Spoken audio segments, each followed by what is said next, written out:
Opa, pessoal, aqui é Pedro Nicoletti, conselheiro do capítulo Leão da Torre, número 606. Essa semana a gente trouxe uma palestra com o taumaturgo do Bonfim, que também é membro do Espírita Bezerra de Menezes, chamado INEBEM, e coordenador da Juventude Espírita Paulo Vicente, também chamada IGPAB. Hoje ele vai fazer uma palestra para a gente explicando os princípios básicos da doutrina espírita, beleza, pessoal? Antes de vocês começarem a ver esse vídeo, eu peço que vocês se inscrevam no canal e ativem o sininho, e também curtam nossos vídeos, porque isso ajuda bastante a gente prosseguir com esses ótimos conteúdos semanais, beleza? Opa, Taumaturgo, como é que você tá? Tudo na paz, estou tranquilo, Pedro.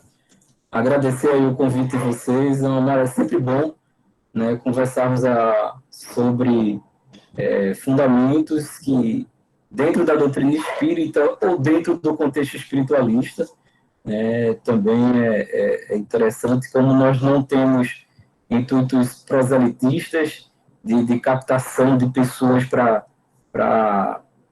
como uma religião importante, não.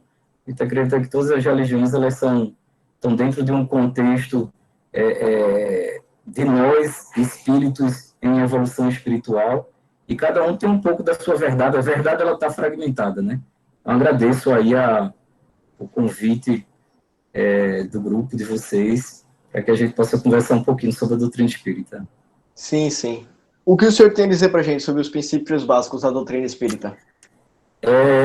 Vou abrir aqui rapidinho, Pedro. Posso abrir aqui uma apresentaçãozinha? Pode, com Tem alguns certeza. princípios, eu queria fazer só inicialmente uma reflexão aqui com todos. Deixa eu observar aqui.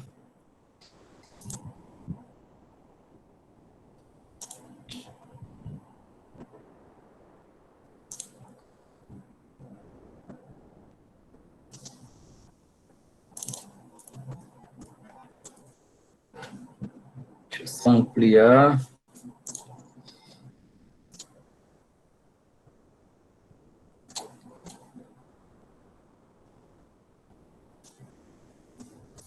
Estou indo buscar aqui via apresentação. Vitor, você que é aí da TI, me ajuda aqui. Apresentar uma janela, porque da outra vez... Pronto, agora apareceu. Vamos lá. Deixa eu ampliar aqui. Pronto, vocês estão visualizando aqui? Sim, sim. Ok. Primeiramente, pessoal, eu queria fazer uma reflexão aqui com vocês referente a esses princípios, né? Tem alguns princípios básicos que a doutrina espírita ela propõe. Inicialmente, Allan Kardec, né, que é um pseudônimo que ele adotou, como ele era uma pessoa muito conhecida na França, ele achou por bem, e ele era um cientista, pedagogo, uma pessoa influente lá na Europa, e ele não queria colocar o nome Hippolyte Léon Denis Arrivai. E aí ele estruturou, foi quando ele recebeu um convite. Antigamente na Europa tinha a diversão nossa, que é shopping, é cinema, da alta sociedade é golf clube, lá a diversão de uma alta sociedade era mesa girante. E aí ele não acreditava, né, em hipótese alguma, dentro desse contexto de mesas que se levantam. Foi quando ele foi analisar os fatos, e ele disse, eu não posso compreender, senão como uma fábula, que mesas, elas não têm cérebro para pensar nem deixam para sentir. Então, isso para mim é uma fábula. Mas aí ele foi investigar e descobriu que essas interações eram interações inteligentes e tinha respostas inteligentes. Foi quando, em uma das sessões, né, dentro dessa comunicabilidade com os espíritos, que é um dos princípios básicos da doutrina espírita, a intervenção dos espíritos entre nós, através de mediunidade, outros chamam de dom em si. E aí colocou que ele estava incumbido, né, de desenvolver essa tarefa. E o primeiro livro edificado aí foi o Livro dos Espíritos, com 1019 perguntas. Inicialmente tinha 500 perguntas, 500 e poucas perguntas, depois foi para 1019 perguntas, que ele fez aos espíritos superiores, segundo o Livro dos Espíritos, espíritos que participaram dessa compilação de perguntas e de respostas, e aí vem Sócrates, Platão, discípulos do Cristo, pessoas vinculadas na época, a própria igreja também fizeram parte, né, dessa estruturação.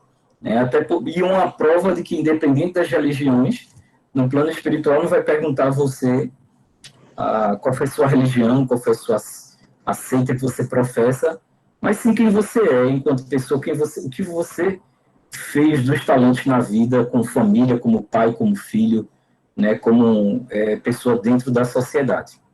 E aí aqui, ó, um dos princípios básicos da doutrina espírita é a existência de Deus, né? Um Deus único, que criador de tudo, de todo o universo.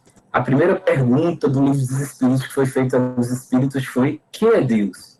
Na realidade, Allan Kardec ele se equivocou, porque ele falou: quem é Deus? E aí os Espíritos fizeram uma pequena correção para substituir o quem por que é Deus. Porque quem faz uma associação e uma apologia a um direcionamento a uma pessoa, como se fosse um homem lá, de barbas, né? E aí, que é Deus, fica uma coisa mais holística.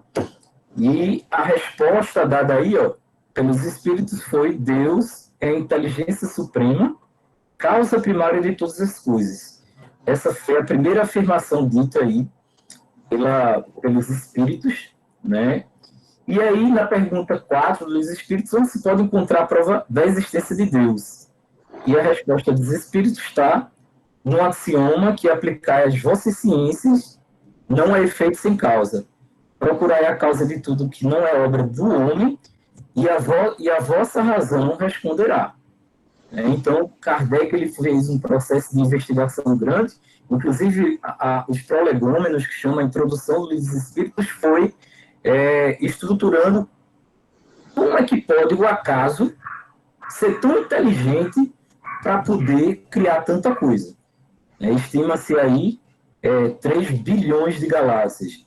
Então, como é que pode o acaso fazer essas criações? Sem contar que existe um cálculo matemático que é o cálculo de Fibonacci, né, que o pessoal fala, Fibonacci, que uma planta, por exemplo, as ramificações matemáticas de uma planta, existe um cálculo exato ali.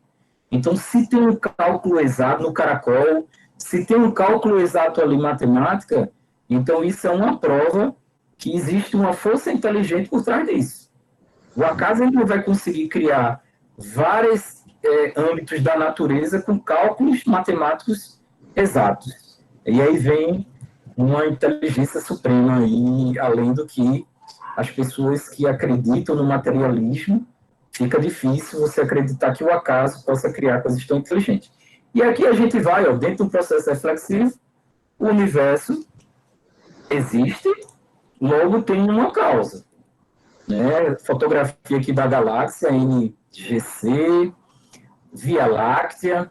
A Via Láctea aí tem em torno de 160 bilhões, em torno de 200 bilhões de estrelas.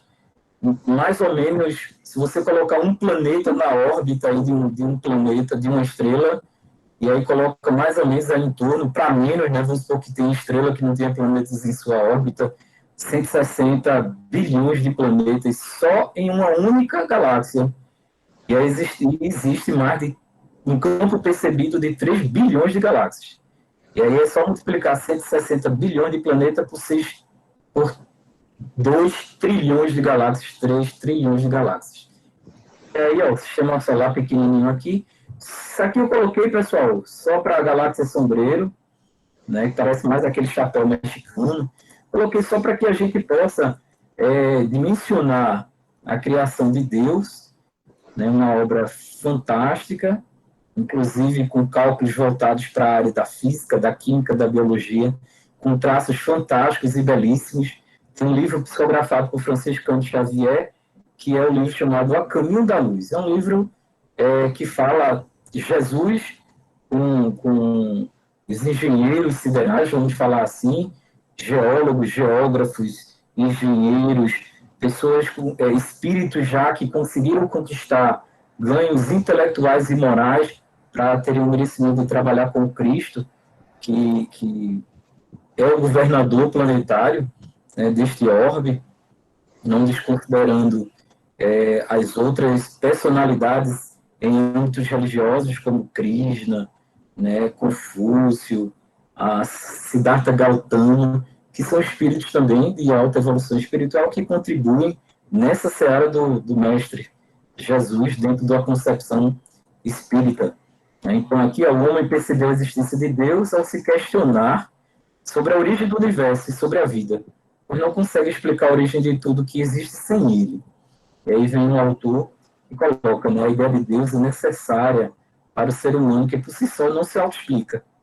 É difícil você ter uma auto-explicação, né, de você mesmo, do processo de bilhões de células em nosso corpo. Né? Como explicar a existência do universo? A harmonia entre os globos, sóis e mundos do infinito. São contextos que a gente se depara. E aí entra em outro princípio aí da doutrina espírita, que é a pluralidade dos mundos habitados. Uma das frases que a gente pega de Jesus há muitas moradas na casa do meu pai, respeitamos, né, mas algumas localidades, né, alguns centros religiosos têm a interpretação que é a igreja, tem a interpretação que é um local específico. A nossa interpretação, e segundo critérios adotados pelos próprios espíritos, nos coloca que a pluralidade dos mundos habitados está relacionado com um universo, praticamente aí, um universo infinito. A gente falou aqui do campo percebido pelo homem, que é um campo extremamente limitado, e apesar de ser um campo extremamente limitado, está aí em 2 trilhões, são 3 trilhões, saiu um ano retrasado, trilhões de galáxias dentro do campo percebido. Dentro de cada galáxia, bilhões de estrelas. E assim a gente entra, às vezes na sala de aula na faculdade, primeira aula que eu falo com os alunos é a respeito do... deixa eu interromper aqui só para poder visualizar aqui vocês. Primeira aula que falo com os alunos em sala de aula é: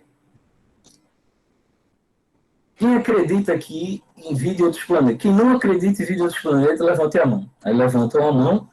Eu vou, claro, fazer uma abordagem na faculdade, não uma abordagem religiosa, mas uma abordagem científica e com o intuito de quebra de paradigmas. Vamos quebrar os paradigmas aqui. E da sala, geralmente, em torno de 6, 7 levantamentos numa turma de 50 alunos, que não acredita. E aí a gente faz toda uma construção aí, lá no quadro, com relação a essa quantidade de galáxias, aí eu vou diminuindo, né, a quantidade de... quanto é que tem uma galáxia de estrelas, quanto é que tem cada estrela com relação a planetas, e aí a gente vai para em torno de 21 zeros no campo percebido, 7 trilhões de planetas. E aí nós acreditarmos que só na Terra tem vida, realmente,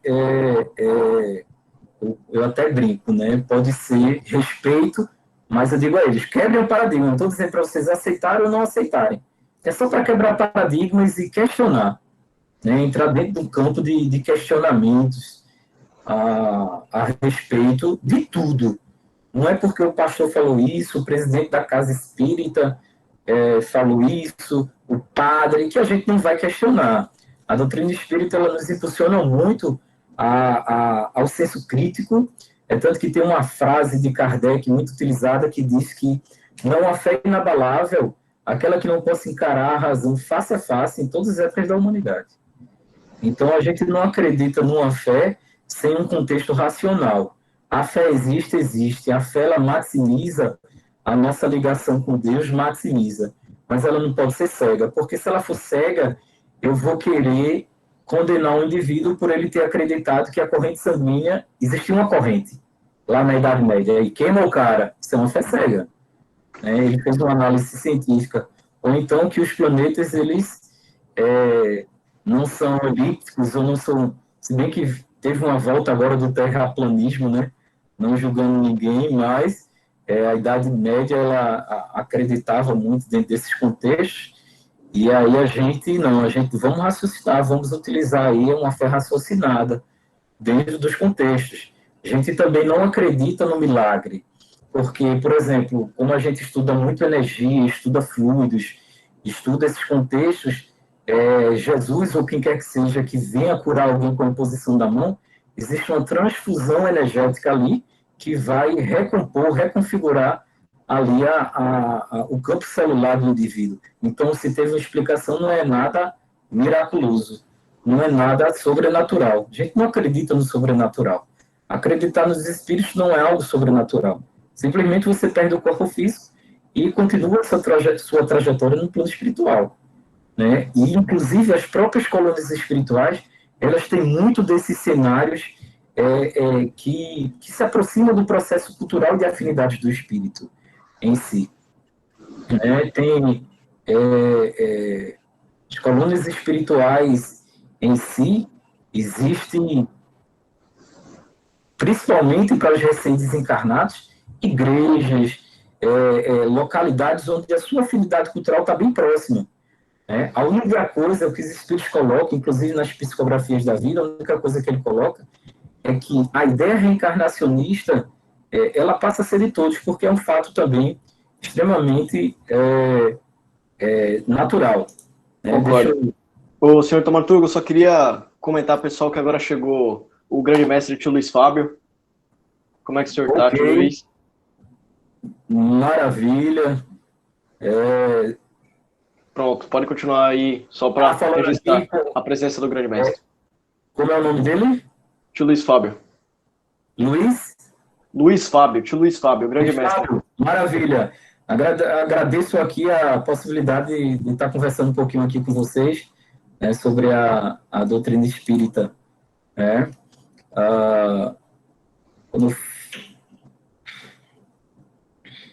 Deixa eu ampliar aqui novamente.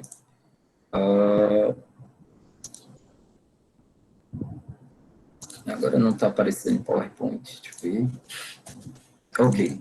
Então, pessoal, voltando aqui, como a gente estava falando aqui dos contextos da criação de Deus, Deus como princípio básico, os princípios básicos da doutrina espírita, pluralidade dos mundos habitados, não é um contexto local, mas é um contexto muito mais holístico, dentro da concepção espírita. A gente vê aí a quantidade imensa de estrelas e planetas, com certeza. Né? Existe a psicografia de Chico Xavier chamada Cartas de uma Morta. Chico Xavier, para quem não conhece, ele, apesar de ter a terceira série primária, psicografou mais de 400 livros, livros com uma complexidade de linguagem surpreendente, mostrando, obviamente, que aquele contexto de intelectualidade até não fazia parte dele, mas como era uma consciência, né, extracorpórea, um espírito, com conhecimentos diversos também, e por isso que ele conseguiu ter uma vasta psicografia de obras. Evolução em Dois Mundos mesmo tem contextos de teorias médicas ali, que às vezes perguntava ao próprio Chico, ele não sabia responder, porque ele dizia que aquilo não era autoria dele. Tanto que os direitos autorais do livro daria margem para que ele fosse um milionário, né, em sua vida, mas todos os valores dos direitos autorais dos mais de 400 livros publicados em 12 idiomas foram distribuídos, né, as receitas para os necessitados, porque a obra não era dele. Ele era só um intermédio desses valores. Tem também esse livro aqui, ó, Vida no Planeta Marte, de Ramatiz, pelo escrito Ramatiz, uma leitura bem interessante. Outro princípio aqui que a gente entra é a existência e sobrevivência dos espíritos, né? É o meio mais eficaz de comprovar a existência, né, dos espíritos. Aí eu botei aqui numa tela aqui, ó, algo bem tranquilo aqui, porque a gente acredita que as reencarnações sucessivas vai nos agregar valor concernentes à área intelectual e concernente à área moral. Tudo aquilo que nós conquistamos não se perde. Óbvio que existe o véu do esquecimento, porque que é uma coisa que a gente vai conversar à parte, está ligado até uma pergunta que Pedro vai fazer posteriormente, às vezes que a gente possa conviver com os inimigos para aprender a amar e se perdoarem, fica difícil ter essas lembranças. Então, o esquecimento é dádiva de Deus. Então, aqui, ó, crianças gênios, por exemplo, Mozart tocava piano aos 2 anos, falava 3 idiomas, tocava aos 3 anos, tocava violino aos 4, compunha minuetos aos 5 anos e escreveu sua primeira ópera aos 14. Sturge aprendeu o alfabeto grego aos 3 anos, sabia escrever em diversas línguas antes da idade de 10 anos. E aí vem Pascal, em 2 anos. Aos 2 anos, sem livros e semestre, demonstrou em geometria até a 32ª a proposição de Euclides. Eu não sabia nem que tinha tanta proposição, mas enfim. Aos 16 anos, escreveu um tratado, né, de seções crônicas. Michelangelo, aos 8 anos, foi dispensado pelo professor de escultura, porque este já nada mais tinha a ensinar-lhe, no caso moderno. E aqui, o Gregory é um jovem americano que começou a falar aos 2 anos de idade. Quando completou 1 ano, já resolvia problemas de álgebra e memorizava o conteúdo de livros volumosos. Tinha na cabeça a coleção inteira de Júlio Verne. Aos 5 anos terminou o colegial e era capaz de secar tudo sobre a Terra. Então, pessoal, esse contexto aqui da existência do espírito, que é um dos conceitos, um dos princípios básicos da doutrina espírita, ela é bem claro para conosco. A doutrina espírita ela tem um triplo aspecto, que é ciência, filosofia e religião. É por isso que vem de novo aquela situação, né? Não há fé inabalável, aquela que não possa encarar a razão face a face. Por quê? Porque a gente introduz dentro do conceito da doutrina espírita a ciência, a filosofia e a religião. A filosofia porque nós precisamos desenvolver e encontrar perguntas e respostas. Nossas dúvidas elas precisam ser ditas. E aí os espíritos ele vêm com a carga filosófica grande, que são perguntas direcionadas aos espíritos, 1019 perguntas. De todo tipo de perguntas que você vem imaginar. Quem tiver interesse aí, tem os espíritos em PDF aí no Google, consegue visualizar lá essas questões. Dentro do conceito religioso, todo aquele que interliga entre o indivíduo e Deus pode se considerar ali uma religião em si, ou um senso de religiosidade para alguém, um ser superior. E dentro dos tratados científicos, existem os processos.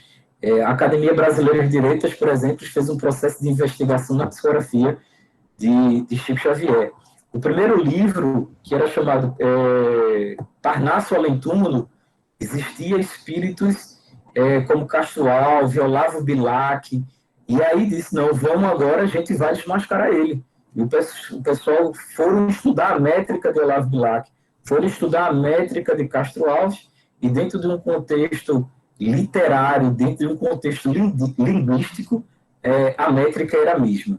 E aí foi quando, inclusive, convidaram ele para compor uma das cadeiras, mas ele tinha que negar que a obra era dos espíritos, e sim que a obra era dele. E aí ele não podia fazer isso, porque isso sim era um processo de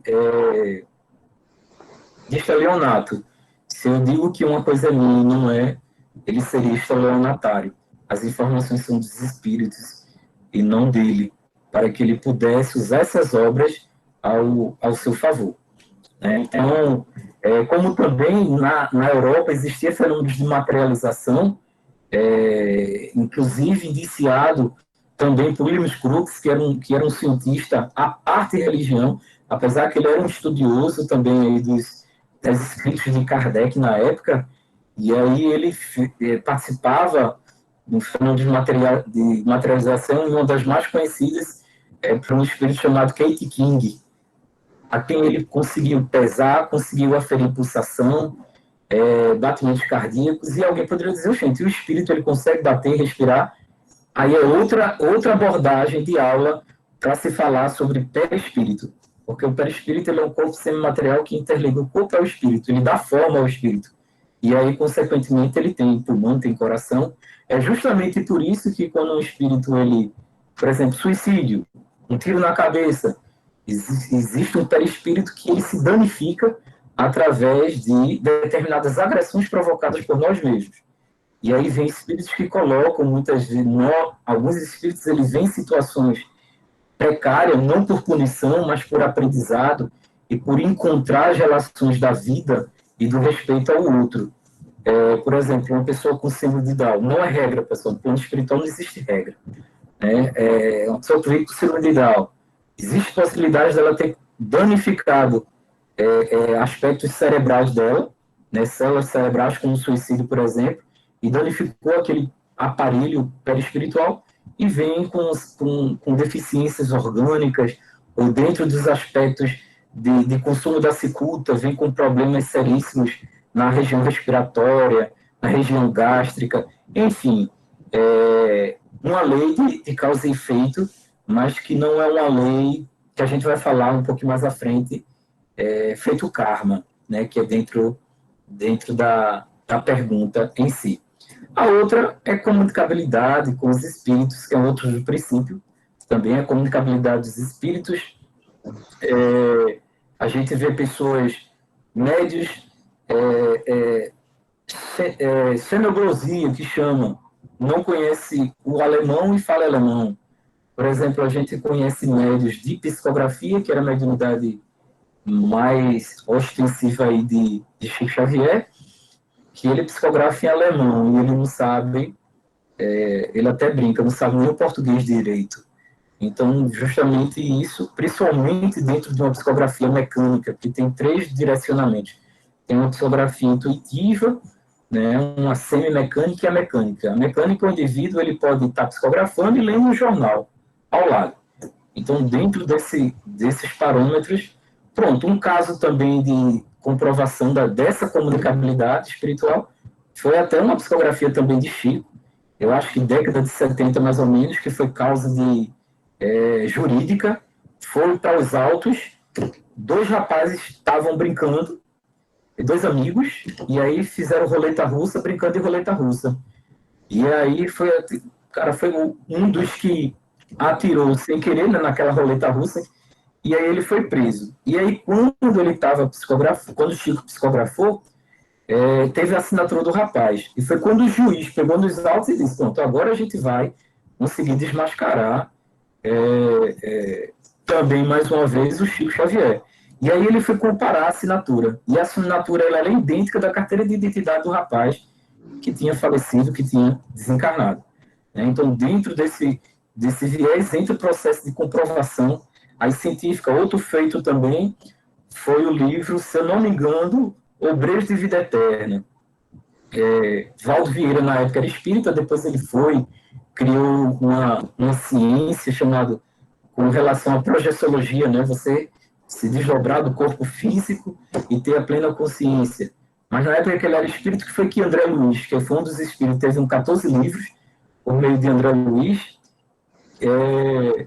e nesse livro, Chico Xavier psicografava as páginas ímpares e ele psicografava as páginas pares, em cidades diferentes, depois reunia os capítulos e dava, e no final, dava o livro completo para a edição, para que possa ser publicado. Então, são contextos aí dentro do processo da comunicabilidade dos espíritos, que é um dos princípios básicos da doutrina espírita, nos diversos mediunidades que tem, independente da religião que seja, o indivíduo ele não pode fugir de uma lei natural, organicamente e psiquicamente. Aí vem psicofonia, que se falou durante muito tempo em incorporação, esse termo está modificando um pouco, porque o espírito, incorporação significa dentro do corpo, e esse termo não está sendo mais tão utilizado, é mais psicofonia, porque é uma comunicação de perispírito com perispírito, e não feito gosto, né? O cara entra lá no corpo da mulher, e ela começa a falar, fica aquele negócio todo, e muitos acreditam como verdade em si. Como os diversos tipos de dados psicográficos, como também, pessoal, a existência dos espíritos dentro do processo de EQM, né, estado de quase morte. Pessoas que voltam e dizem, não, eu escutei, eu saí do corpo, eu vi o meu corpo, eu participei da reunião com os médicos. Aí a pessoa diz, não, mas é impossível você participar da reunião com os médicos, pois a reunião que eles tiveram foi no outro bloco, então é impossível você escutar. Não, eu presenciei, estava ele, e eles falaram isso, isso, isso, isso. Uma das comprovações da existência do espírito, a diferença é que ele estava desdobrado com relação ao corpo físico, ao corpo físico em si. Outra aqui, deixa eu voltar aqui para que a gente possa só ampliar aqui. Toda pessoa que sente a influência dos espíritos em qualquer grau de intensidade é médium. Isso aqui tem no Livro dos Médiuns, que é outro livro, capítulo 14, item 159, outro livro codificado por Kardec. Quando a gente fez codificado, é porque é outro erro que se fala, dizendo que Kardec foi o fundador do Espiritismo. Na realidade, ele codificou. Foi um trabalho gigante, fantástico. Mas ele não fundou essas leis, esses princípios e essas práticas. E isso existe desde que o homem é homem, desde a existência do próprio planeta Terra. Porque é uma lei, dentro da nossa concepção, dentro do olhar espírita, é uma lei universal. Não universal título Terra, mas universal no contexto do universo. Então, por isso mesmo, não constitui privilégio, e são raras as pessoas que não possuem, pelo menos, um estado rudimentar. Pode-se dizer, pois, que todos são mais ou menos médios. Vou ter até aqui umas comprovações aqui da existência do espírito, em que sentido? Isso daqui foi materialização, quando antigamente ocorria muito fenômeno de materialização do espírito, mas depois os espíritos começaram a falar que era algo sem tanta necessidade dos dias atuais, pois o foco principal é a transformação do homem, é a transformação do ser. Justamente por isso que a gente tem Jesus como modelo guia. É a menor resposta dos espíritos no livro dos espíritos. Quem poderíamos considerar como modelo e guia da humanidade? E eles respondem, Jesus. É a menor resposta do livro dos espíritos. E dentro do fenômeno de materialização, os espíritos eles colocavam a mão numa parafina, a parafina quente, e depois ele deixava nas proximidades de uma mesa. E a outra coisa que, cientificamente falando, seria impossível alguém colocar a mão na parafina e tirar de dentro da parafina sem que ela se estraçalhasse. Isso daqui foi por meio do médium Peixotinho, que era foi um médium de efeito físico, que é outro tipo de mediunidade, bastante conhecido no Brasil. Chico Xavier, inclusive, acompanhou alguns fenômenos de materialização. Aqui a materialização de dois espíritos que nós acreditamos que tem conquistas morais, conquistas intelectuais. Aqui à esquerda, chamado de Emmanuel, que era o mentor espiritual de Chico Xavier, e aqui ao lado foi uma professora do interior de Minas Gerais, Meimei. E ela continuou o trabalho dela, a tarefa dela no plano espiritual. Esse aqui é um filme, pessoal, que não é espírita, não é, acho que, espiritualista. Ele é um filme norte-americano. Quer dizer, é espiritualista porque tem esse viés do plano espiritual. Minha Vida na Outra Vida. Quando ela começa a ver cenas da sua vida passada, ela não entende nada disso. E ela fez o filho dela de 14 anos prometer algo que deixou ela com extrema culpa, que era que ele não abandonaria os irmãos. Mas o menino de 14 anos colocou os irmãos no orfanato, e isso foi alvo do menino, já está até a sua terceira idade, extremamente angustiado, sempre se culpava por isso. E ela foi procurar para ver se era verdade, foi na igreja, em outro país, o marido dela achava que ela estava perturbada, e ela encontrou os seus filhos pelo nome. Ela sabia o nome de todos e encontrou o nome de todos na igreja. Esses aqui são os filhos dela, esse aqui é ela, Jane Cooker, e aqui são os filhos que ela conseguiu reunir. Ela tinha um marido muito opressor, batia nela, o médico disse que ela não podia ter mais filho, mas o marido não quis saber, e foi justamente isso a causa do falecimento dela, da outra existência, e ela conseguia visualizar todas essas cenas. E aí, qual a explicação para isso? Foi quando o marido dela disse, não há explicação. Como é que ela sabia o nome de todos?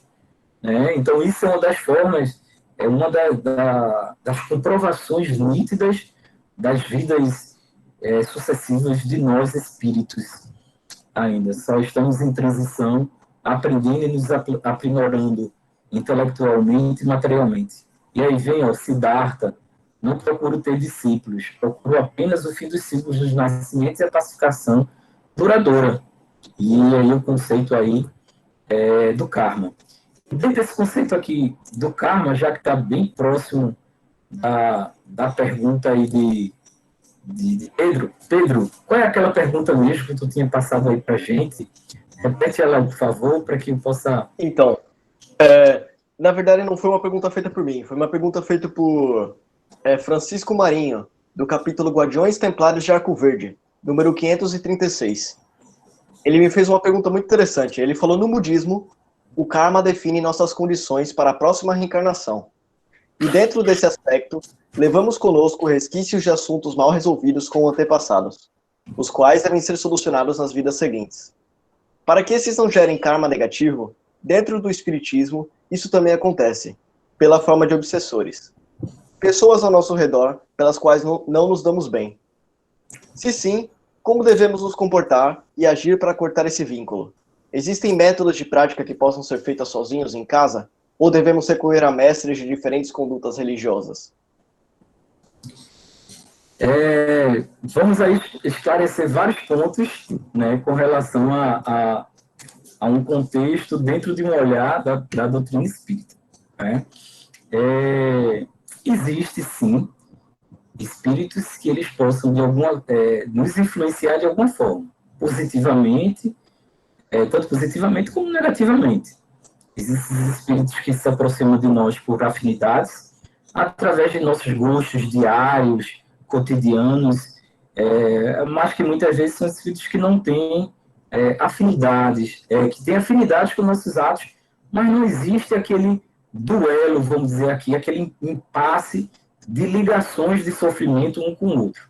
Esse é o primeiro critério. O segundo critério, é até bom que eu faça até uma distinção. Por exemplo, o budismo acredita que o indivíduo ele possa reencarnar como um animal. A gente não acredita dentro desses aspectos. Segundo os espíritos, a gente ou estaciona ou progride. O espírito ou estaciona ou ele progride. E ele jamais vai regredir. E ele, reencarnando como um animal, dentro da nossa concepção de conquistas morais e intelectuais, seria uma regressão. A palavra karma, a gente até comentou isso nas juventudes aí anteriores, a gente também não utiliza muito essa palavra, porque a palavra karma significa ação e reação. Fez isso, aconteceu isso, será retornado da mesma forma. A gente fala muito a palavra causa e efeito. De repente, eu sempre gosto muito desse caso, já falei muito desses casos na juventude, mas para vocês aí que nunca ouviram, eu acho interessante. A senhora procura Chico Xavier e disse: Chico, eu não sei porquê, eu comecei a abrigar pessoas que têm uma doença chamada fogo selvagem. E meu marido já está estranhando, porque já tem mais de 34 pessoas na minha casa e eu cuidando dela. Fogo selvagem, para quem não conhece, é uma doença que queima, né, sai queimando a pele, bem semelhante à lepra. E aí, quando ela foi falar com o Chico Xavier, Emmanuel, o Chico Xavier também tinha mediunidade de vidância, e viu Emmanuel ao seu lado e disse: Chico, fale para essa senhora que ela se acalme, pois essa é uma tarefa natural assumida por ela antes mesmo de reencarnar. Porque ela, no período do processo de Inquisição, ela foi uma daquelas pessoas que assinavam as ordens para queimar as pessoas lá no Santo Ofício. E as pessoas que ela está tomando conta foram aqueles que executaram as ordens dela, no processo de perseguição e de queima nas fogueiras daquelas pessoas. Né? Mais uma vez dizendo, pessoal, existe aí uma lei de causa e efeito e de aprendizado. A proposta do que os espíritos trazem não é de que você tem que sofrer para evoluir. Na realidade, nós precisamos passar por algo que nós repetimos a série para alavancar o nosso nível de aprendizado. Até porque, vou dar um exemplo que não é lei de ação e reação. Às vezes, por exemplo, você, sei lá, assassinou várias pessoas, utilizou a mão, utilizou o seu senso de homicida para fazer isso. E, de repente, alguém disse: eita, na próxima vida ele vai vir sem os 2 braços. Essas crianças que nascem só com troncozinho. E não necessariamente ele pode vir para implantar uma ONG que ajude várias pessoas que foram violentadas por meio da violência doméstica através de mão de outras pessoas que agrediam mulheres, ele abriga essas mulheres. Vejam que diferença. Né? E vejam a bondade de Deus, que muitas vezes não vai chegar a gente a punir da mesma... não, ele vai passar por isso. Não, o que importa é o aprendizado. É esse senso de aprendizado. Então, vamos lá, voltando aí à pergunta. Esse é outro esclarecimento, né? Causa e efeito. E vamos supor que realmente algum espírito que nós tivemos desenlaces fortes no passado, não é só de familiar, não, são desenlaces fortes, onde tem um caso aí no livro Dramas da Obsessão, a gente também comentou sobre esse livro pelo espírito Bezerra de Menezes, de uma família de espíritos que perseguiram há centenas de anos. O mesmo espírito perseguia esses inquisidores centenas de anos. Isso pode acontecer. Primeiro, o que é que você faz? Ele disse, eu posso fazer por conta própria, eu procuro alguém. Pessoal, primeira coisa que eu me apaixonei assim pela doutrina espírita, ela não coloca que um canto específico é a pauta de salvação única para você. É tanto que um dos lemas da doutrina espírita não é fora da igreja não há salvação. É fora da caridade não há salvação. Por quê? Porque a caridade qualquer um pode praticar, independente de estar dentro do templo ou não. Então, o que é que acontece? A oração é um dos critérios principais. Você orar pelo outro. Da mesma forma que a gente ora por um familiar, a gente pode orar por um familiar desencarnado que faleceu, a gente pode orar para alguém que cometeu suicídio, a gente pode orar para alguém que está doente, e tudo isso está emitindo vibrações de amor e de paz. Então, a gente pode orar para aqueles que, de alguma forma, são considerados, eles se consideram nossos inimigos do passado. Né? Até porque nossos inimigos do passado, e outra, nossos inimigos do passado nem sempre estão em espírito, fora do corpo físico. Nossos inimigos do passado, muitas vezes, é o nosso pai e a nossa mãe, são irmãos. Porque tem irmãos que muitas vezes se dá melhor com um amigo fora de casa do que com o próprio irmão. Estão ali para aprender a amar, a se compreenderem. Né? Agora, é claro, né, dentro de um processo obsessivo, existe instituições espíritas, existem tratamentos espirituais. Agora, esse tratamento ele não pode ser feito lá. Se você vai para a igreja, você vai para um louvor, se você vai para a igreja católica e você começa a se enroscar com aquelas energias salutares, automaticamente é um tratamento espiritual de qualquer forma. É por isso que a gente diz que onde quer que você esteja, o que importa é que você seja um ponto de luz entre você e Deus, né, entre as pessoas que estão ao seu redor. Algumas psicografias colocam que muitos religiosos chegam no plano espiritual em situações lamentáveis. A gente chama, tem um umbral, né? Tem um inferno, a gente chama de umbral, que é uma região de sofrimento, mas que não é eterna. A gente também não acredita nesse inferno eterno. Né? Então, a gente acredita que existe região de sofrimento, mas que todos nós um dia seremos anjos. Isso é fato. Mas a oração é um dos critérios principais para que a gente possa blindar nosso lar, blindar nós mesmos com relação a energias e com relação a influenciações espirituais externas, vamos dizer assim. Ok, Pedro? Tudo tranquilo. E, na verdade, o senhor falou uma coisa que fez um link muito importante com a nossa instituição, com a nossa ordem. Porque você falou sobre a salvação pelo Espiritismo, que não existe salvação sem caridade. Que é uma das coisas que a Ordem de Molay, entre aspas, acredita. Não pela questão da salvação, mas sim que a melhora do caráter do homem, a criação do homem de bem, vem pela filantropia, vem pela ajuda ao próximo. Tanto que direto a gente faz... Semana passada a gente fez uma doação a um lar de idosos. O pessoal do União da Torre. Fizemos uma doação de materiais de limpeza para o lar de idosos. Lá, Santa Teresa, alguma coisa de Assis, eu não lembro o nome. Mas um dos maiores princípios da Ordem do Molay também é a filantropia, que é o que se assemelha bastante ao Espiritismo. Maravilha. Pedro, você dá licença um minuto. Pois não, Só pode falar aí. para falar sobre o abrigo. Foi o abrigo Francisco de Assis, do Cabo. Só para o pessoal ter conhecimento de qual foi. O áudio tá. São Francisco de Assis. Francisco de Assis do Cabo. Inclusive, o Francisco de Assis do Cabo, né? Eu não sei se é o que Frederico Menezes, não sei se Nando Cordel participa, eu não sei se é desse abrigo também, Francisco de Assis. Maravilha, é isso. Quando eu falei também a palavra salvação, né, fora da carreira, entra dentro de um processo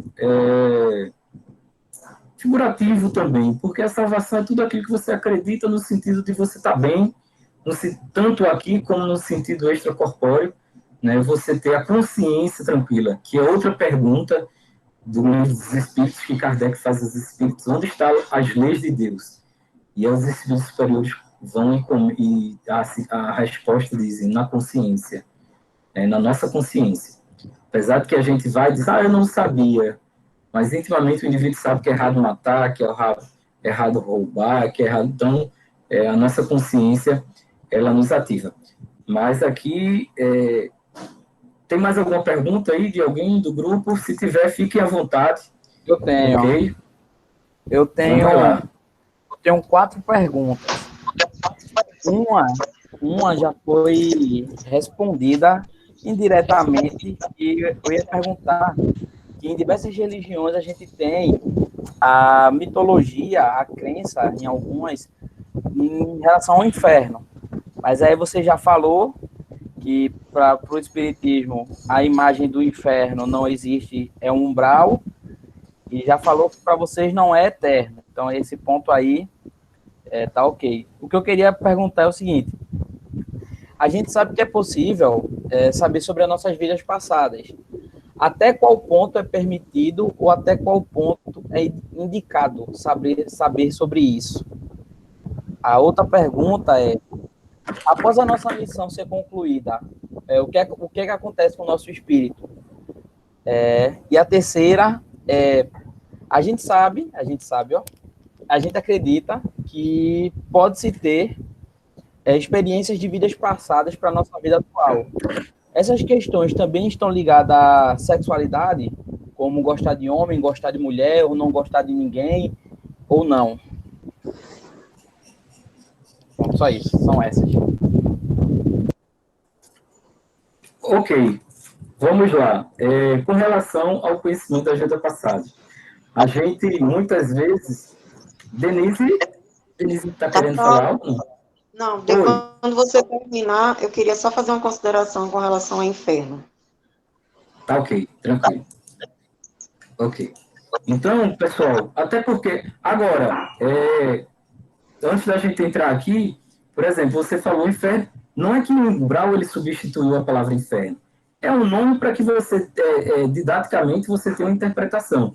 Mas, com outras palavras, é que ao redor da Terra existe um local ainda zoneado por energias ainda densas, por energias escuras, e que transitam de espíritos necessitados ainda de um despertar, mas que um dia eles serão ajudados de alguma forma.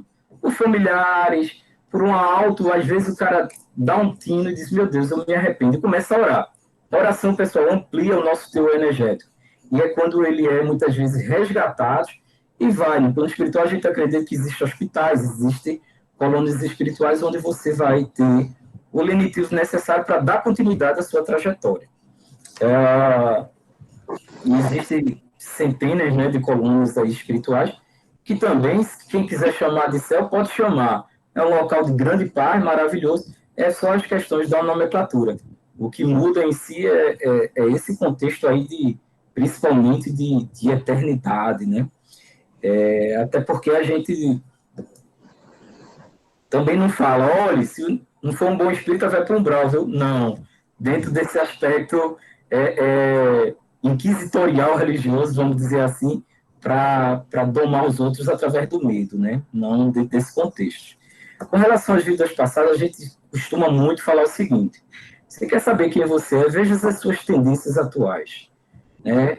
intimamente, se você fizer uma análise que Sócrates fala, conhece a ti mesmo, nós sabemos quais são as minhas tendências, né, na área do orgulho, do egoísmo, do jogo, do sexo, na área, enfim, seja lá qual for. Porque às vezes a gente tem tanta curiosidade, e eu costumo até perceber que Emmanuel, né, que é o mentor de Chico, a gente considera ele um espírito já com certa conquista moral e espiritual. Há 2.000 anos atrás, existe um dos livros psicografados, chamado Há 2.000 anos, psicografado por Emmanuel, falando, inclusive, da vida dele como senador romano. É um senador extremamente prepotente, né? Ele era tão prepotente que a filha dele precisava ser curada, ele queria falar com Jesus, mas ele disse, não, como é que pode um senador romano ir atrás de um andarilho, curador, professor? E aí ele fica no meio do caminho esperando Jesus passar. Porque ele disse, não, porque se eu esperar ele passar, ele é que veio até mim. Vejam o índice do orgulho. Aí a gente pega assim, Emmanuel foi um indivíduo desse. Aí eu vou querer saber minha vida passada. Pessoal, de uma coisa pode ter certeza. A gente, na nossa faixa evolutiva dentro do planeta Terra, na maioria das vezes nós fomos espíritos, não, eu acho que eu fui Francisco de Assis, eu acho que eu já fui, né? Enfim, pessoal, é você se contextualizar enquanto ser intelectual e moral para ver se realmente acontece isso, né? Eita, pelo que eu fiz a análise, taumaturgo, fiz uma análise, eu estou mais para um rei tirânico do que para um santo da Igreja Católica. Então, é o autoconhecimento do indivíduo. Agora, se fala que pode-se você terapeuticamente fazer uma análise de vida passada por motivo terapêutico. Às vezes tem pessoas que, por exemplo, elas morrem de medo de pássaro, por exemplo. Já teve um caso de pássaro, que é uma coisa que não tem nada a ver. E aí ela fez a terapia, fez uma regressão, e ela foi, aconteceu alguma coisa com ela, ela foi deixada semi-morta num matagal, e pássaros, né, comendo restos do corpo dela, e ela conseguiu visualizar todo aquele cenário.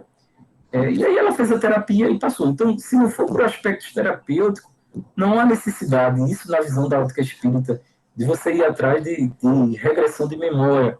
O negócio é dizer, não, eu preciso fazer o certo agora, daqui para frente, eu tenho um auto-despertar, tanto intelectual como pessoa, transformação moral, né? A gente tem Jesus como o guia e modelo, né? Ama teu irmão como a ti mesmo, a Deus sobre todas as coisas, e os vários ensinamentos de Jesus colocados. Com relação a quando é que a gente termina, Breno já está agoniado para terminar, não é, Breno? Não, como é que eu termino, né, para dar uma descansada aí, mas vamos lá. Então, o que acontece? Eu não sei se é uma boa notícia, se é uma má notícia, Breno, mas a evolução ela é eterna, né? Não existe fim. Porque se existisse fim, se transformaríamos em Deus também, teve uma finalização ali. Não, estamos aprendendo e assumindo responsabilidade. Né? Estima-se que Jesus, por exemplo, é o governador do planeta Terra. Tem um livro que coloca que todos os países ele tem um espírito responsável, um anjo tutelar, que no Brasil é Ismael, convidado pelo próprio Jesus. Algumas literaturas até ampliam mais isso como governador do sistema solar. Aí você diz, e um dia eu chegarei a ser Jesus? Na evolução espiritual de Jesus, sim. Todos nós um dia seremos anjos. E aí o que é que vai acontecer? Descanso, não, mais responsabilidade.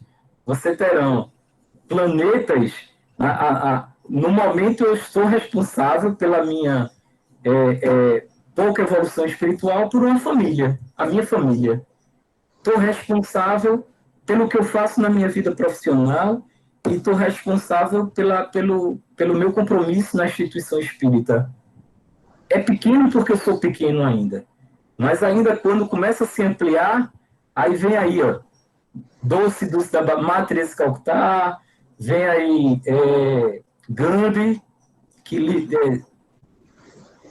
a independência da Índia do poderio inglês, Então, essas missões e essas tarefas, não, mas Gandhi, pela não violência, ele conseguiu justamente a civilização. Ele já tinha essa conquista espiritual, essa conquista, né, esse magnetismo próprio para poder fazer esses direcionamentos.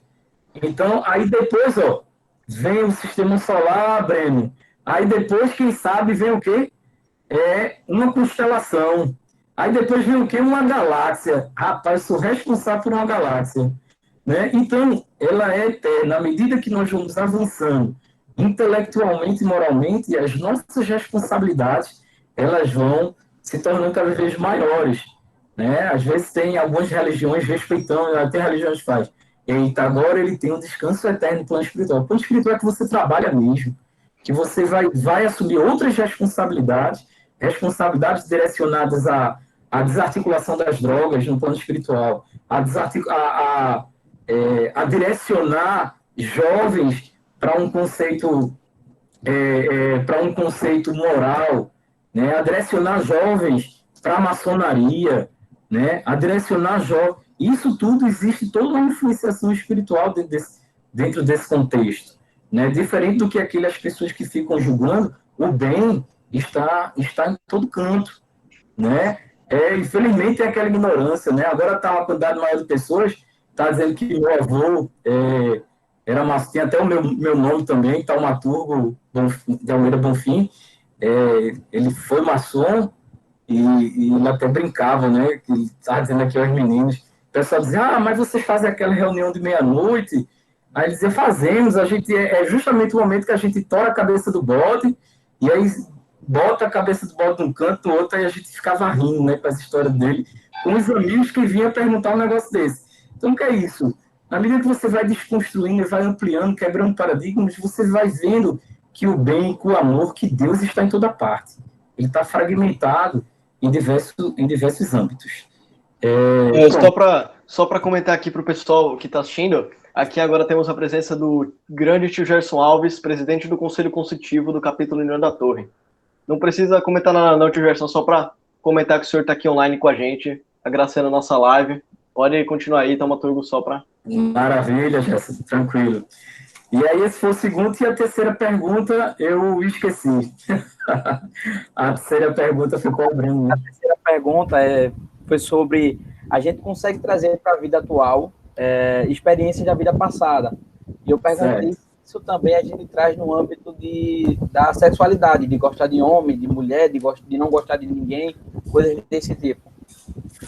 Essa é a parte bem polêmica, né? Inclusive teve um encontro de juventude espírita que o foco foi falar sobre sexualidade em si. O principal conceito que a gente direciona é o respeito. Esse é o principal, né, conceito que a gente direciona.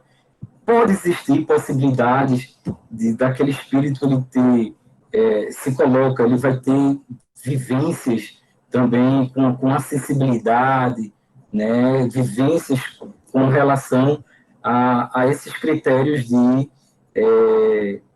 amor de gêneros. O livro dos Espíritos ele coloca de amor do mesmo gênero. O livro dos Espíritos ele coloca que o espírito ele não tem sexo. Né? Nós homens é que muitas vezes a gente pauta essas circunstâncias. Dentro do movimento espírita existe, inclusive a Michelle aqui também tem a noiva dela. Eu já disse a ela, casar quando aí que eu quero bolo, né, Michelle? E a gente vê isso com extrema naturalidade. Né? Em outubro.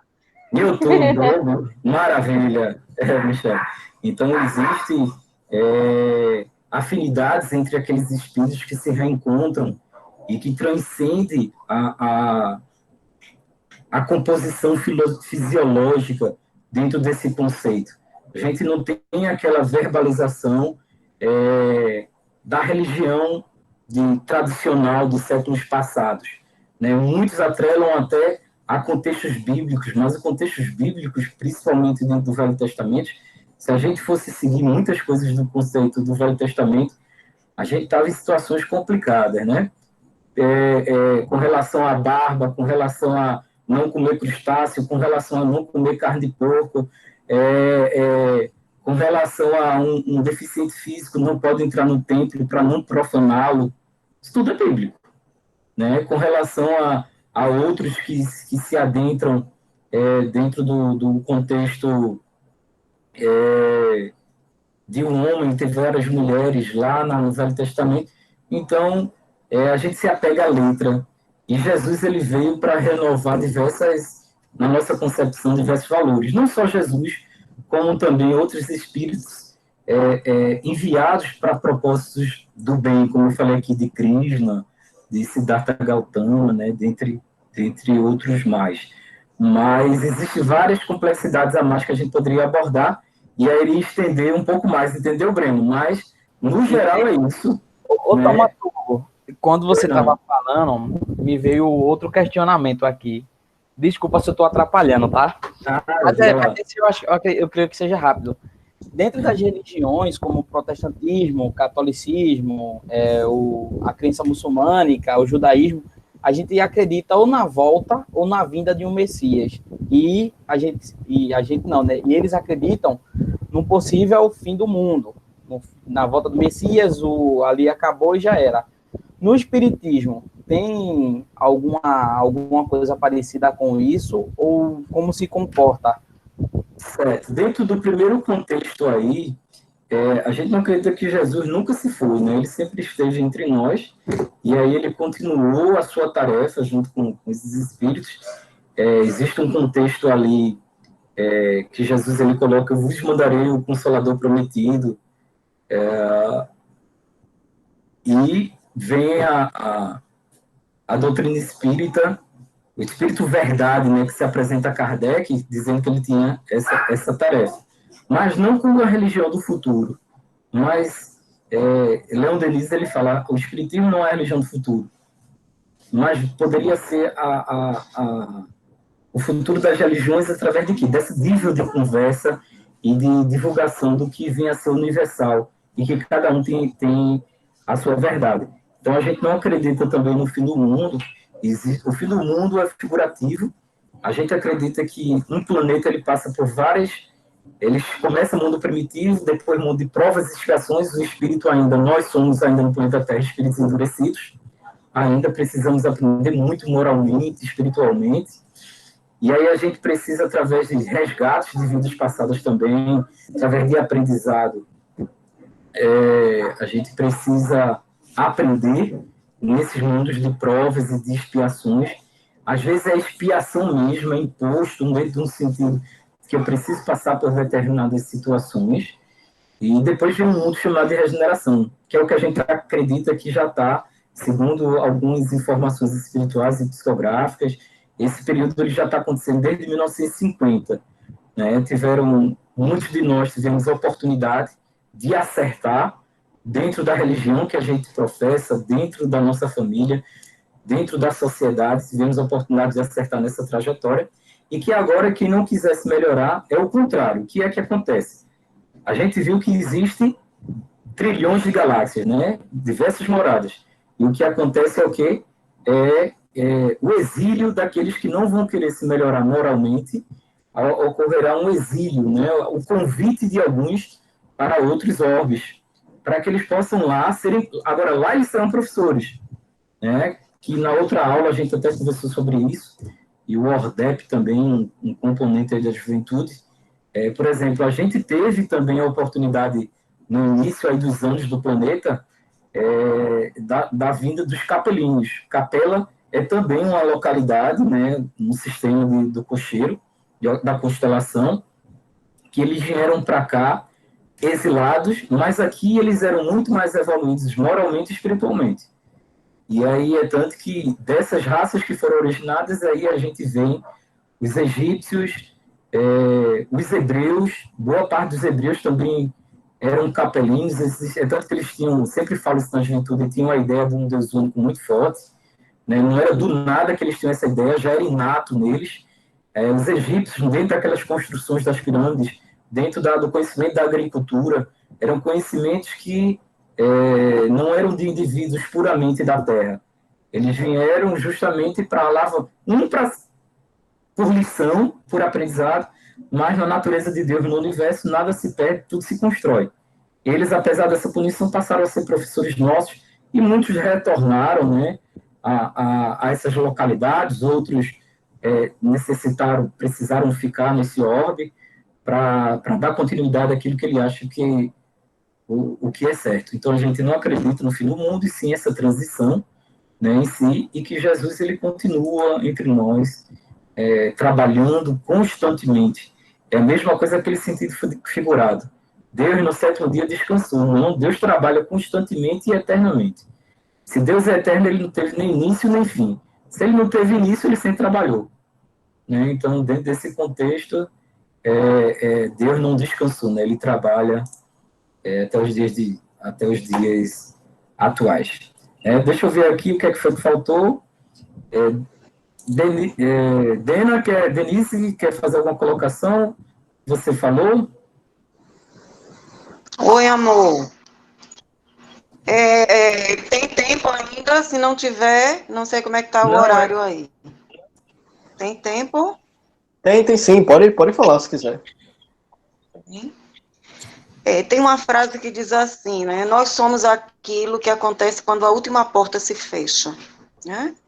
Então, só quando estamos a sós, sem testemunhas, é que sabemos quem nós realmente somos, né? Eu gosto muito dessa frase, para uma reflexão minha. Mas o que eu vou falar, eu acho que foi Breno que fez uma pergunta, não sei se foi Breno, falou sobre a questão do inferno. E tem uma historinha, eu gosto muito de historinhas, mas isso é uma história real, né? E é uma história que fala de um homem citado por Traumaturgo, que eu gosto muito, um contemporâneo nosso chamado Gandhi. E Gandhi, quando ele já estava em uma das suas últimos jejuns, após a libertação da Índia, quando os muçulmanos e os hindus estavam matando um ao outro, ele recebe a visita de alguns, tipo, guerrilheiros, né? Homens que estavam como verdadeiros animais, matando uns aos outros, e ele já está muito frágil.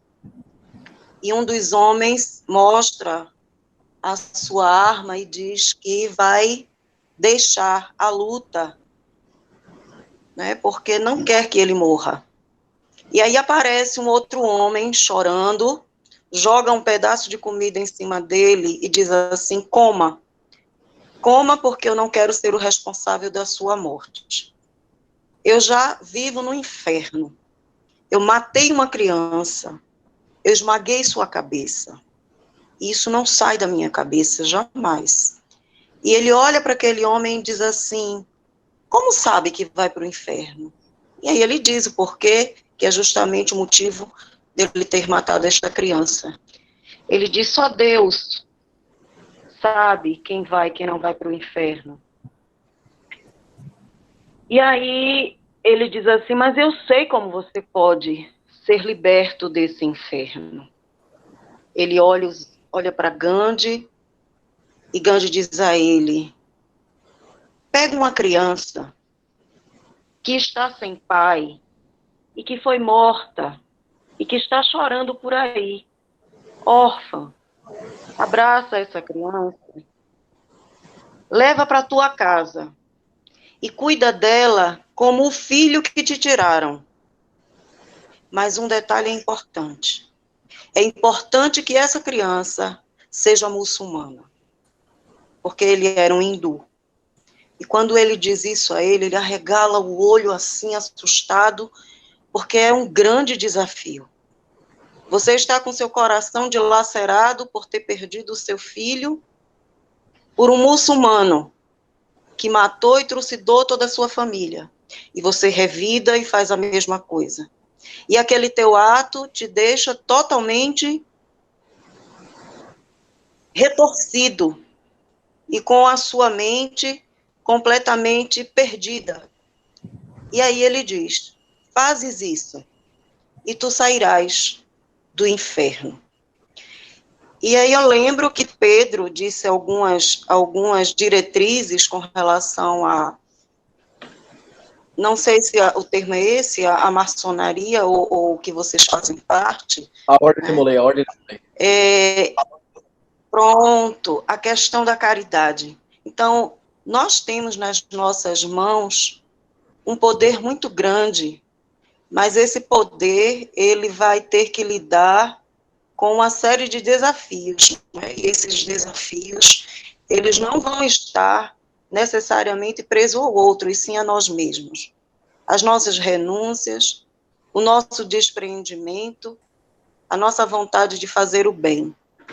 Então, muitas vezes, o nosso inferno, ele consiste nas nossas ações. E o sair desse inferno também consiste nas nossas ações. Então, assim, era só isso. Eu gosto muito dessas historinhas e gosto muito deste homem que se chama Gandhi, um contemporâneo nosso, né, que teve ações privilegiadas e que deixou aí um legado e que a gente vê que é possível. Mas para ser possível, é preciso ter muita coragem. Então, era só isso. É contigo, Tatal. Ok, deixa eu ampliar aqui para ver o que é que... Tem um restinho aqui, deixa eu ver... Janela, aqui, ok. E não vou me adentrar aqui, né? Aqui, ó, biblicamente, a gente, dentro de muitas passagens bíblicas, a gente acha profundas revelações espirituais, né? É um arcabouço fantástico, mediúnico, alguns conceitos bíblicos, tanto do Velho como do Novo Testamento. A gente só não olha algumas passagens de uma maneira puramente na letra, né? A gente tenta fazer o processo de interpretação. E aí, ó, eis os discípulos perguntaram, dizendo, pois quem diz os escribas que importa vir Elias primeiro? Mas ele respondendo lhe disse, Elias certamente há de vir, e restabelecerá todas as coisas. Digo-vos, porém, que Elias já veio. E eles não o reconheceram, antes que fizeram dele o quanto quiseram. Assim também o Filho do Homem há de padecer em suas mãos. Então conheceram os discípulos de João Batista é que lhes falaram. Né? Então, é um contexto aqui relacionado. Vocês estão vendo aqui o slide? Tamo não. Voltou só para sua imagem. Vou aqui, só um instante.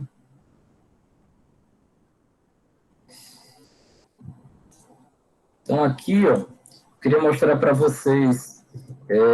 Então, a reencarnação é outra prova, a pluralidade, né, das existências, pluralidade dos mundos, pluralidade das existências. Eu tinha falado aqui, ó, 468 livros, tendo vendido mais de 50 milhões de exemplares. O escritor brasileiro de maior sucesso comercial da história, porque, imagine, 468 livros publicados em 18 idiomas e vendidos no mundo inteiro. Mas todos esses direitos autorais eram direcionados. Aqui, ó, um exemplo para vocês, um repórter foi, né, com o intuito de desmascarar dois repórteres, Chico, e aí ele mentalmente estava falando, eu queria ver se esse Chico Xavier ele tem profundidade no que disse e é verdade. Eu queria que ele psicografasse em inglês. Isso ele pensando, não verbalizando.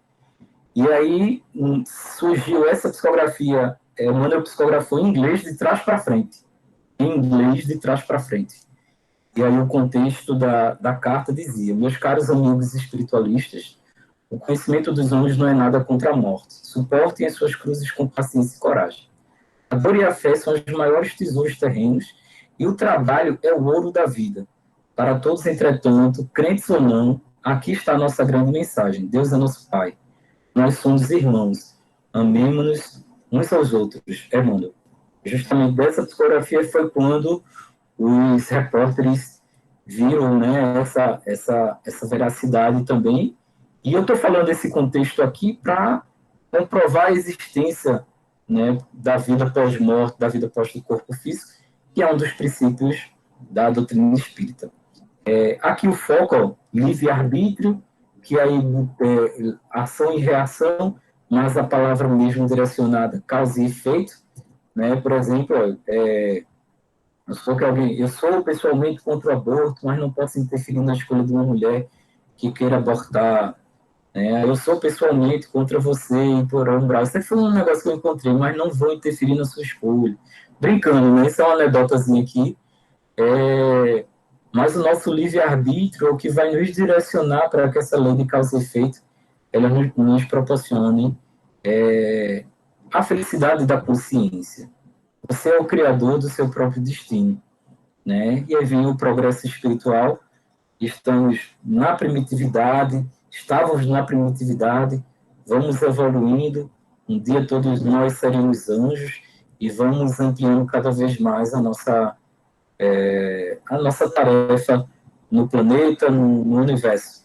Tudo que você sempre quis saber sobre o espiritismo, mas nunca teve a oportunidade de perguntar. Então, podem perguntar aí, finalizar com algumas perguntas, e eu finalizo aqui esse slide aqui, ó, ontem a história, amanhã um mistério, mas hoje é uma dádiva, por isso chama-se presente. E aí vem aí, eu acho que isso aqui estava lá em Kung Fu Panda, alguma coisa assim. Né? Então, aberto aí algumas perguntas de vocês, fiquem à vontade. Né? Uma pergunta aí? Ninguém? Breno aí esgotou aí, né, Breno? Tinha as perguntas aí. Peraí, Acho já que que o Breno... se deixarem eu falo, eu sou parente de Gerson, se deixar eu falo muito. Até por isso. A última um ponto, que estava até anotado aqui e passei batido. Em questão ao livre-arbítrio, vocês, o espiritismo em si, acredita na predestinação também? Ou só no livre-arbítrio como ação e escolha da pessoa? Não, é porque, assim, às vezes acredita-se que quando você, por exemplo, desencarna, né, você vira uma luzinha assim, aí fica pairando, aí depois reencarna de novo. Não. Existe todo um sistema extremamente organizado no plano espiritual.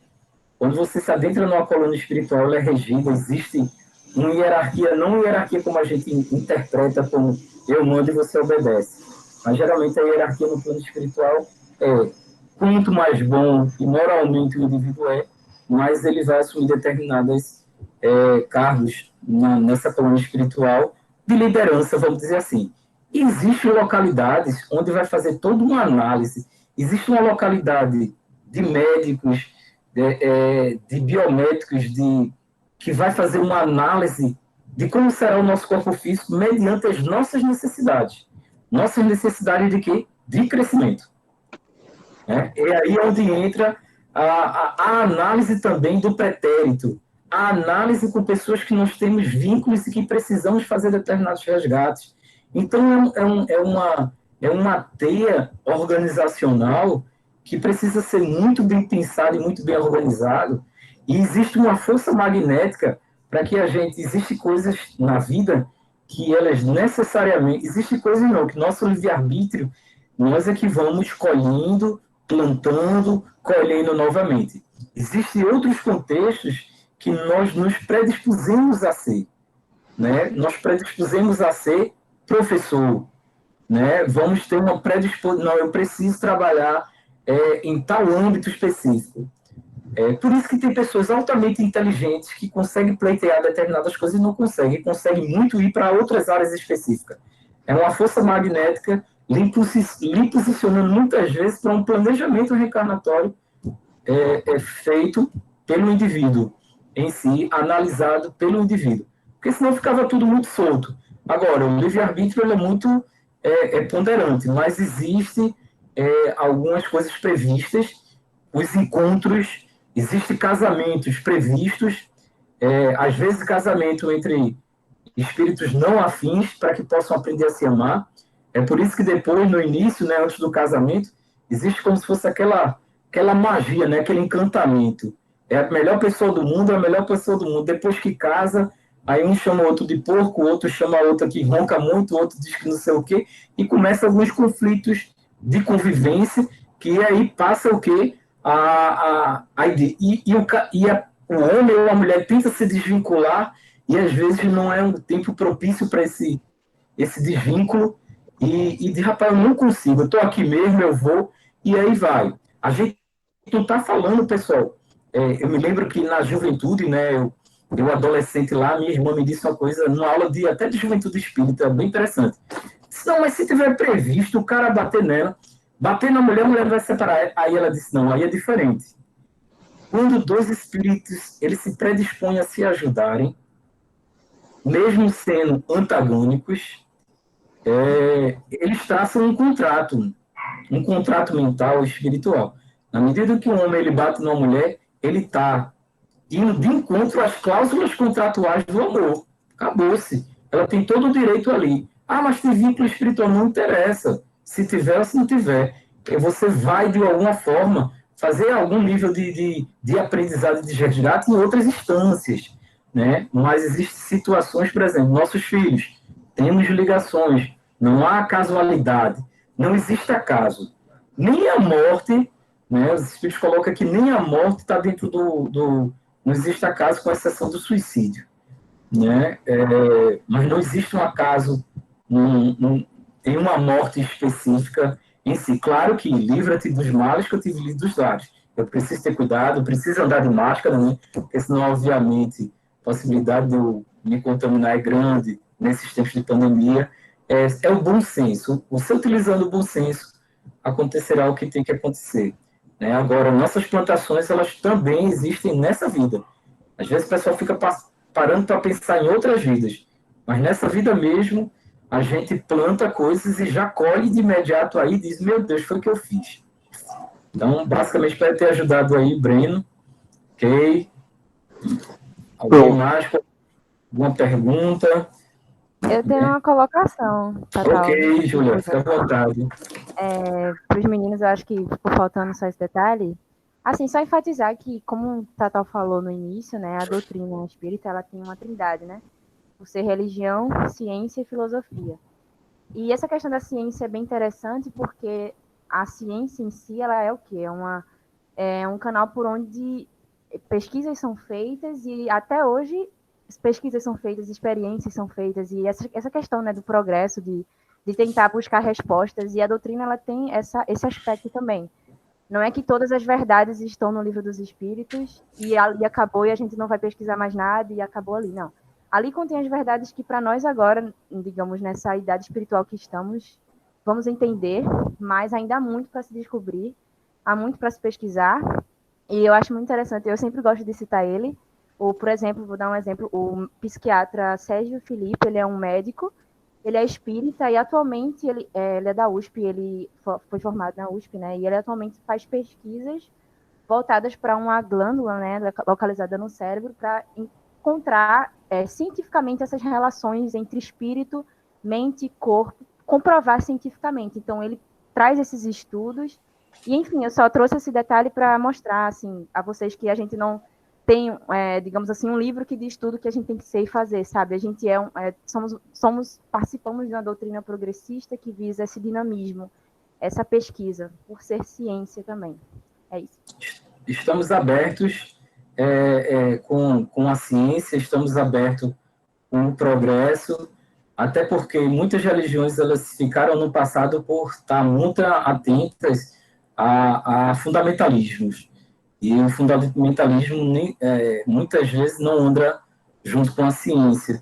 E aí fica um pouco complicado. É bem interessante esses estudos que a Júlia colocou, é a glândula pineal, né? A hipófise, a glândula pineal, que existem estudos, né? Inclusive de teses de doutorados, falando sobre comunicabilidade dos espíritos. Os médios que têm essas mediunidades ostensivas, existem campos de microcristais nessa glândula, e ele comprovando aí na tese de doutorado dele, aí é bem interessante. Tatal,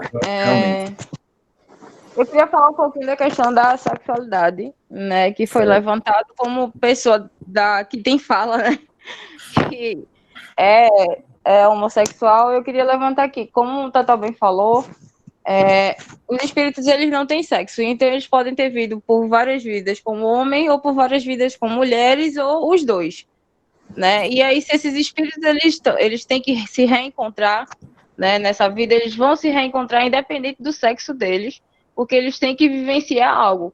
e talvez seja nem para eles, mas para as pessoas ao redor quebrarem seus preconceitos, amarem eles dessa forma, sabe? A sociedade aprender com isso. Então é muito importante que também, para além do respeito, o que a sociedade tem para aprender, né? Com as relações homoafetivas, com as pessoas que nessa vida acabaram também vindo com algum tipo de deficiência, sabe? O que é que essas pessoas estão trazendo, né? O que a gente tem que trabalhar, o respeito, né? O amor, a empatia, tudo isso. Não, para além, né, só das relações homoafetivas, mas tudo que é de diferente na nossa sociedade. Eu acho que também não só dos espíritos terem que aprender algo com isso, mas como os familiares também, os amigos, a sociedade como um todo. Espero que tenha ficado claro, assim, de certa Perfeito, forma. Michele. É a quebra de paradigma do entorno, não só do indivíduo, de todos, né, para que possamos aprender com essas relações e ver também a naturalidade em si, né, desconstruindo aí os tabus passados e ampliando o respeito ao outro, porque somos espíritos imortais e diante disso, independente da identidade de gênero, né, que algumas pessoas até, né, colocam a palavra opção, que não é correto, independente das identidades de gêneros, todos nós somos espíritos que estamos caminhando para conquistas de evoluções espirituais. Vamos transitar em muitos âmbitos aí, em ciências, em tipos de saberes, né? Meu Deus do céu, quando eu entrar na área de engenharia, pelo amor de Deus, mas são os aprendizados aí que a gente tem que um dia vir, né, aí na mente. Quando eu tiver que vivenciar a matemática, ser engenheira, meu Deus do céu. Eu acredito que todas as perguntas já foram respondidas, porque Breno ajudou fazendo várias perguntas, Júlia respondeu algumas, provavelmente, e você, Taumaturgo, respondeu, acredito que 90% de todas as perguntas que talvez as pessoas poderiam ter feito. Breno colocou aqui, a engenharia é fácil, gente. Olha aí, mais um de exatas aí. Então, eu já agradeço a presença de vocês, agradeço a presença do Núcleo Espírita Bezerra de Menezes, agradeço o coordenador da Juventude Espírita, Paulo Vicente, que é você, Taumaturgo. Muito obrigado por estar palestrando aqui. Eu agradeço vocês, não só pela minha palavra como mestre conselheiro, mas também agradeço a vocês em nome do capítulo da Torre, e também agradeço também as lideranças que tiveram presentes aqui, como Laírton, como o tio Luiz Fábio, o tio Gerson Alves. Muito obrigado a todos vocês, viu?